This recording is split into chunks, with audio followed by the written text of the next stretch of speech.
If you watch this video until the end, you'll learn everything you need to know about one of the most important parts of API design, pagination.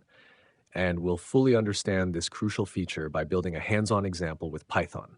Pagination is a simple but very powerful concept.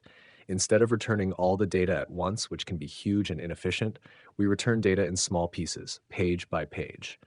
This makes our applications faster, easier to use, and much more scalable. Before we jump into the project, there are a couple of Python modules we need to install. You can do that with pip.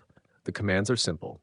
I've already installed them before, so I won't run the command here, but you should make sure those packages are available in your environment. Now let's look at the code. We start by importing FastAPI and Uvicorn. Then we create an instance of FastAPI. I've also prepared a fake dataset of 100 products.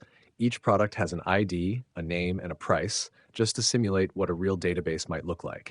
The first pagination style we'll implement is limit and offset. The idea is very straightforward. Limit tells the API how many items you want, and offset tells the API how many items to skip before starting. You can see that limit and offset together give you complete control over which slice of the dataset you're receiving. Of course, the downside is that with very large datasets, using a huge offset can get inefficient because the database still has to skip over all those rows.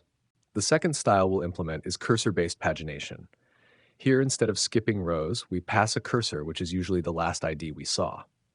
The API then returns items after that ID.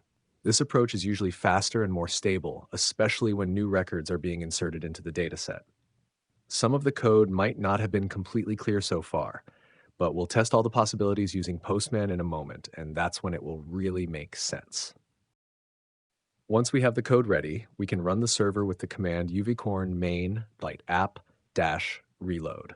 That starts our API at localhost port 8000.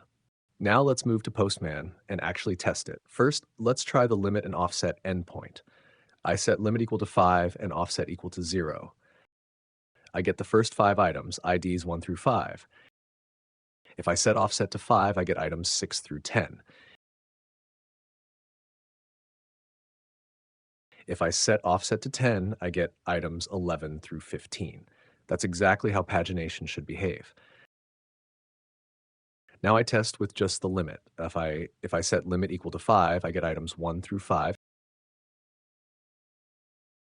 If I set it to 7, I get items 1 through 7.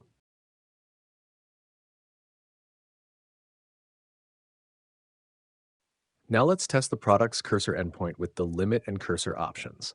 First, I set both limit and cursor to 5, and I receive the data from 6 to 10. The response also tells me that the next cursor value is 10.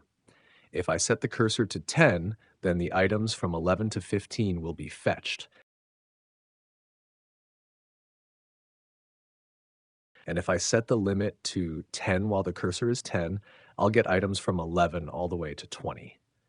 You can experiment with different combinations of limit and cursor to understand this behavior even better. And that wraps up our session. If you found this helpful, don't forget to like the video, subscribe to the channel, and drop a comment to let me know what other API topics you'd like me to cover. Thanks for watching, and see you in the next video.